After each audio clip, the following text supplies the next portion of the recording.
السلام عليكم ورحمة الله وبركاته. ونبتدي بالصلاة على النبي. اللهم صل وسلم وبارك على سيدنا محمد وعلى آله وصحبه أجمعين. يا مساء الفل والورد والياسمين والصحبة الحلوة والناس الحلوة واللمة الحلوة. بصوا الجمال، وبصوا سفرتنا النهاردة جميلة ولذيذة ومش مكلفة خالص.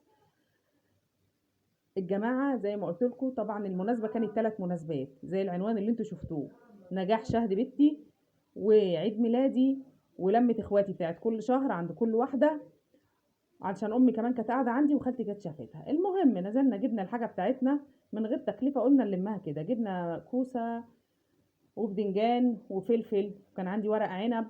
جهزت الحاجه وقورتها وتبلتها وجبت البانيه بتاعنا وحطيناه في ميه وملح وليمون يشيل الزفاره بتاعته شويه قبل ما نبتدي نشتغل. عبال ما نسيبهم يتبالوا كده في البصله في الميه بملح، هنجيب معانا البصله ونعمل الخلطه بتاعت المحشي بتاعتنا. معانا 4 بصلات، بس انا مش مبيناهم، يعني هنحط 4 بصلات. طبعا احنا مزودين الكميه عشان بسم الله ما شاء الله العدد كان كتير. هندبلهم بس كده. انا مش بحمر البصله بتاعه المحشي، بس انا بحب اديها يعني ايه تسبيكه شويه على النار. مش بحب اعمله ني في ني، هو العصبان بس اللي بعمله ني في ني. ومعانا راس توم مدقوقه بالفلفل والملح والكزبره الناشفه، هنحطها عليها تاخد لون كده بس. وبعد كده نحط الطماطم بتاعتنا، هنكون ضاربينها ومجهزينها. على قد ما بيبقى يوم ممكن يكون متعب او مجهدة شوية، بس بجد يعني بيبقى يوم في منتهى الجمال. كفاية اللمة زي ما قلت لكم، اهم حاجة صلة الرحم. بتلمي بقى الحبايب كلهم في اليوم ده. زي ما قلت لكم بنتلم عند كل واحدة، عند كل شهر، في كل شهر عند واحدة. معلش لو كنا ايه، لو كنت متلخبطة، انا مستخبية كده عشان اسجل بعيد عن اياد. حطينا الطماطم بتاعتنا وهنحط البهارات بتاعتنا. دي كزبرة ناشفة، ودي شطة حمراء، وفلفل اسود وكمون، والملح بتاعنا.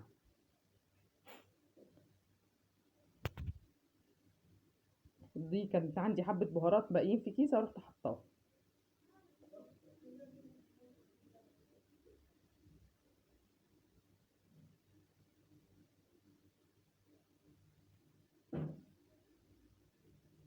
هنديها تقليبة كده ونسيبها تاخد غلوة لحد ما تتسبك شوية، ونسيبها تبرد شوية.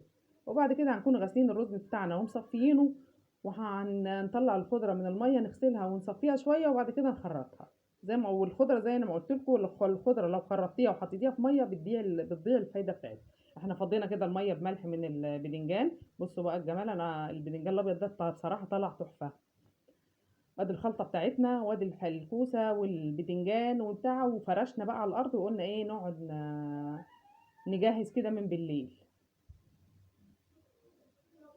هنجهزه ونحطه في التلاجة عشان زي ما قلت لكم نصحى ايه عبال ما ندخل الحاجة ونشطفها ونفطرها ونشوف البقية العيال يكونوا هم ايه على الظهر كده، نبتدي نسوي الحاجة، يكونوا هم قربوا يجوا.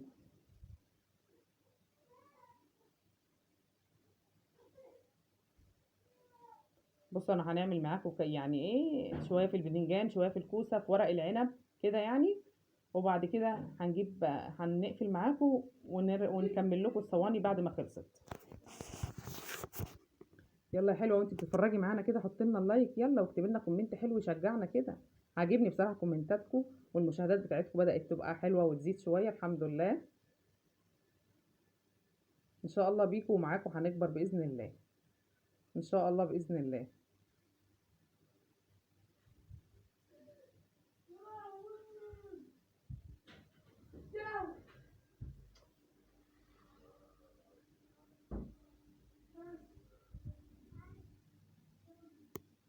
معلش بقى لو سمعتوا دوشه للعيال، زي ما قلت لكم انا هربانه، بس برضو الصوت بيجي ورايا، يعني ربنا يخلي وربنا يهدي في نفس الوقت.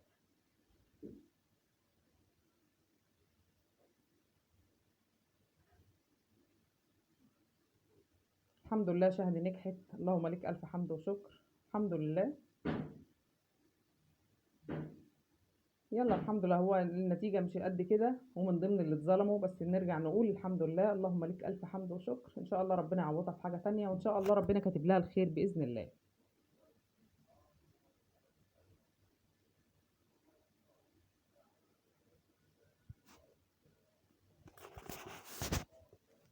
بصوا ايه رايكم في صباع المحشي؟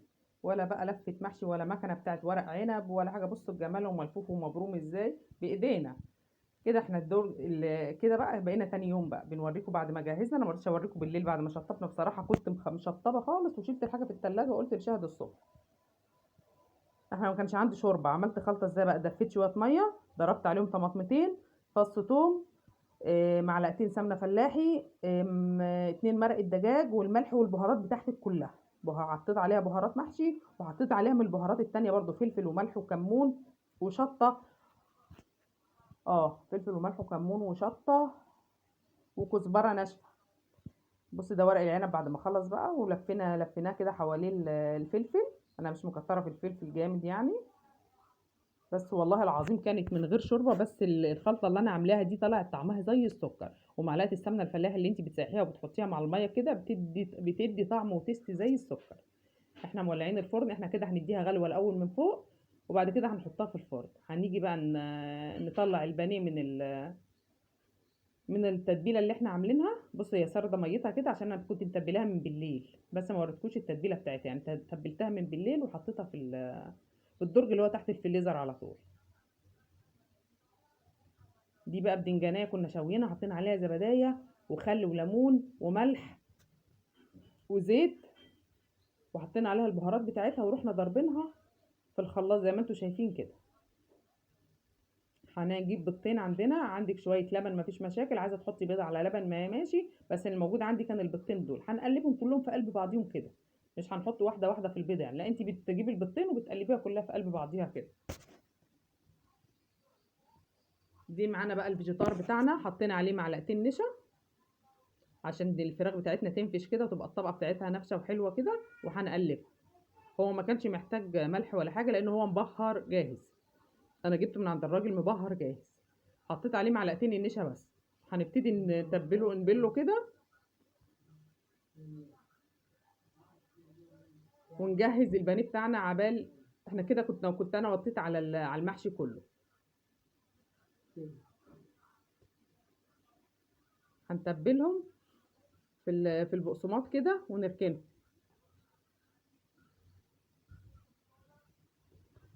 وادي السفره بتاعتنا كده بعد ما جهزت. طبعا هم كانوا جم وكانت شهد بتسلم عليهم ومشغوله مع ستها وكده، فما عرفناش نصور واحنا بنغرف. دي المحشي بتاعنا والبابا غنوج حطيناه في بريم صغيره كده، والبانيه بتاعنا هو اتعمل طبقين، والسفره بسم الله ما شاء الله، والكميه كانت حلوه، واليوم عدى زي العسل. اللهم لك الف حمد وشكر، ربنا يدومها علينا يا رب، ويدوم علينا اللمه الحلوه، ويدوم علينا اخواتنا وحبايبنا واهلنا والناس اللي بتحبنا، ويبعد عننا الناس الوحشه والناس اللي بتتمنى لنا كل حاجه وحشه. كل سنه وانتم طيبين. لو عجبكم الفيديو اعملوا لنا لايك وكومنت حلو وشير.